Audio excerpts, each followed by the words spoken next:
Breaking news పసిడి ప్రియులకు శుభవార్త. దేశంలో బంగారం ధరలు తగ్గాయి. శుక్రవారం 10 గ్రాముల బంగారం ధర 87,500 రూపాయలు ఉండగా ఇవాళ 400 రూపాయలు తగ్గింది. దీంతో 10 గ్రాముల బంగారం ధర 87,300కు చేరుకుంది. మరోవైపు వెండి ధర కూడా స్వల్పంగా తగ్గింది. శుక్రవారం కిలో వెండి ధర 96,300 ఉండగా ఇవాల్టికి 200 తగ్గి కిలో వెండి ధర 96,100 రూపాయలకు చేరుకుంది. బంగారం వెండి కొనుగోలు చేసేవారికి ఇది శుభతరుణమని గోల్డ్ మార్కెట్ నిపుణులు తెలుపుతున్నారు.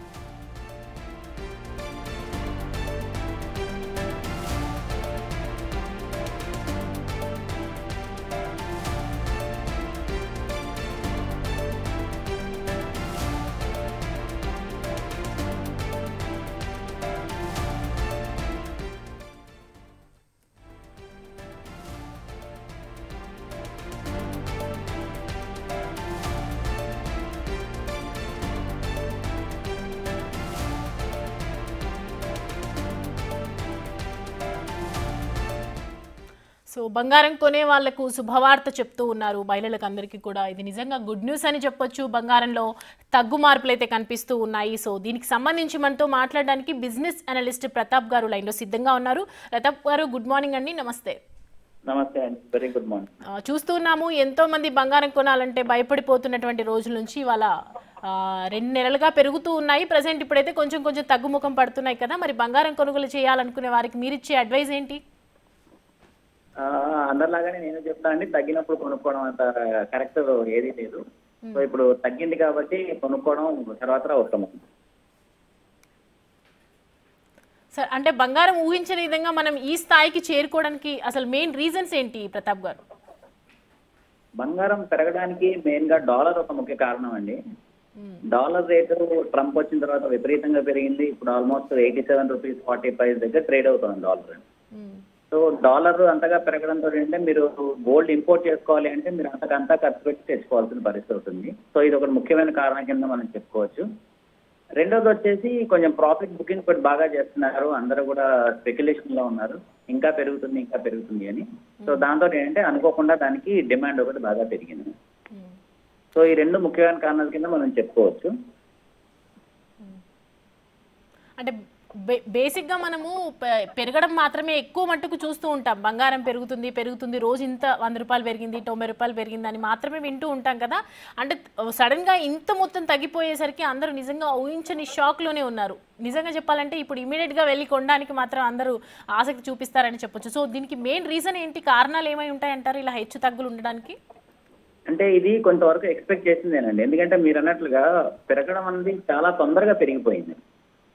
పెరగడం ఏదైనా కూడా నార్మల్ గా ఒక గ్రాడ్యువల్ గా పెరగడం అనేది ఒకటైతే, గోల్డ్కి వచ్చేటప్పటికి గోల్డ్ అండ్ సిల్వర్ విపరీతంగా పెరిగిపోయినాయి. సో మేము లాస్ట్ వీక్ లో ఒక అనాలిసిస్ లో చెప్పింది ఏంటంటే కొంచెం కరెక్షన్ వస్తుంది దీనికి అని. సో ఈ కరెక్షన్ కారణం వల్ల మీకు ఏంటంటే ఎప్పుడైతే ప్రాఫిట్ బుకింగ్ చేసుకోవడం మొదలెడతారో బాగా పెరిగిన టైంలో దానికి ఆటోమేటిక్గా కొంచెం డిమాండ్ తగ్గుతుంది. తగ్గినప్పుడు మీకు ఆటోమేటిక్గా కొంచెం ప్రైస్ అనేది కరెక్షన్ పీరియడ్ లోకి వచ్చింది. ప్రత్యేకించి ఇప్పుడు శుభకార్యాలు వస్తూ ఉన్నాయి కదా, పెళ్లిళ్ళు అని, గృహప్రవేశాలు అని చెప్పి బంగారం కొనాలనుకునే వాళ్ళు ఎక్కువగా ఇప్పుడు బంగారం కొనొచ్చు అంటారా, కొంచెం ఆగితే బెటర్ అంటారా? అంటే ఇంకా తగ్గే అవకాశాలు ఏమైనా ఉన్నాయా అని? అంటే కరెక్షన్ అనేది ఒక చిన్న వేరియేషన్ మాత్రమేనండి. తగ్గడం అంటే మనం ఏది అంటే పెరగడానికైనా కానీ తగ్గడానికైనా కానీ దేనికి కూడా మనం అత్యాశకు పోకూడదు. ప్రస్తుతానికి తగ్గిన టైంలో రాబోయే పండగల సీజన్, పెళ్లిళ్ళ సీజన్ ఉంది కాబట్టి కొనేసుకొని పెట్టుకోవడం మంచిది. సో మరి అంటే ఇంతకుముందు మనము మొన్నటి చూసాం, మనము బౌండరీస్ అనేవి పెట్టారు కదా, మహిళలకి ఇంతే కొనాలి, 500 గ్రాములు కొనాలి, పెళ్లి కాని వాళ్ళు కొంత వేరకు పెట్టుకోవచ్చు 250 గ్రామ్స్ అని, పురుషులు ఇంత 100 గ్రాములను పెట్టుకోవాలని చెప్పి కొన్ని ఇంప్లిమెంటేషన్ ఇచ్చారు. దానికి సంబంధించి లేదంటే దానికి పరిమితి ఎక్కువగా ఉంటే ట్యాక్సులు కట్టాలి, బిల్స్ చూపించాలి, ఇవన్నీ ఉండే వాళ్ళకి మరి బంగారం తగ్గినప్పుడు కొనాలని ఉంటుంది కదా, దానికి సంబంధించి ఏం చెప్తారు? మేడం, ఈ పరిమితులన్నీ ఎందుకు పెట్టారంటే వాళ్ళు మీరు కొనే బంగారం ఏదైతే ఉందో దాన్ని వైట్ ట్రాన్సాక్షన్ లో కొనుక్కోండి, బ్లాక్ లో కొనద్దు అని. ఇప్పుడు మీరు కొన్నా కూడా మీ దగ్గర ఉన్నా కూడా మీ దగ్గర సపోర్టింగ్ ఇన్వాయిస్లు, బిల్స్, రసీదులు ఉంటే వాళ్ళు కొనద్దని ఎవరు చెప్పడం లేదండి. వాళ్ళు ఎంకరేజ్ చేస్తున్నది ఏంటంటే మీరు వైట్ ట్రాన్సాక్షన్ చేయండి, బ్లాక్ లో కానీ లేకపోతే రసీదులు లేకుండా ఏవి కూడా కొనద్దు అని చెప్పి మాత్రమే గవర్నమెంట్ చెప్తాను. ఈ రూల్ మనకి ఎప్పటి నుంచి ఉన్నాయి, ఇన్కమ్ ట్యాక్స్ రూల్స్ మనకు ఉన్నాయి ముందరి నుంచి కూడా. కాకపోతే ఏంటంటే ఇప్పుడు ఎప్పుడైతే మనకి ఈ బంగారం ఇది ఇంతగా పెరిగిపోయిందో ఇప్పుడు మనకి అన్ని కూడా బయటకు వస్తున్నాయి, ఒకటి అందరికీ అవగాహన పెరుగుతుంది. సో దీంట్లో గవర్నమెంట్ అయితే ఎప్పుడు చెప్పట్లేదు మీరు కొనద్దు అని. ఏం చెప్తుందంటే మీరు ఇంతకు మించి ఉంటే కనుక మీ దగ్గర మీరు ప్రూఫ్లు చూపించండి, మాకు ఎలా కొన్నారు, what is your source of income, అలాంటివి చూపించండి మాత్రమే చెప్తున్నారు. అంటే బేసిక్గా ఈ రూల్ ఎందుకు తీసుకొచ్చారంటారు ప్రతాప్ గారు?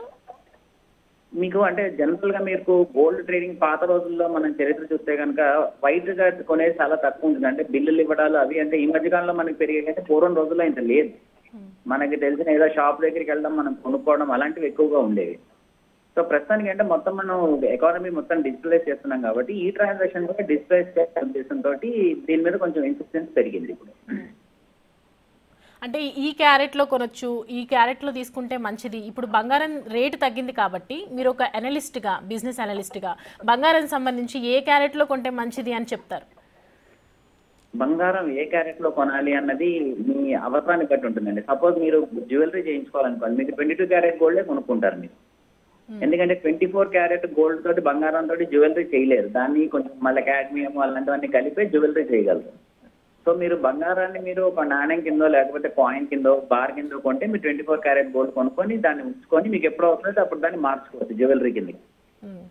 అదే మీరు జ్యువెలరీ కొన్నారంటే మీరు 22 క్యారెట్, 18 క్యారెట్ల రకరకాల మన పాకెట్ దీన్ని బట్టి మనకి రకరకాలు దొరుకుతున్నాయి. జనరల్ గా 22 carat gold is used for jewellery. So మీకు జ్యువెలరీ కొనాలి అనుకుంటే 22 క్యారెట్ లో కొనుక్కోండి, ఇన్వెస్ట్మెంట్ చేయాలి అనుకుంటే 24 క్యారెట్ లో కొనుక్కోండి. Right, thanks for the information Pratap గారు.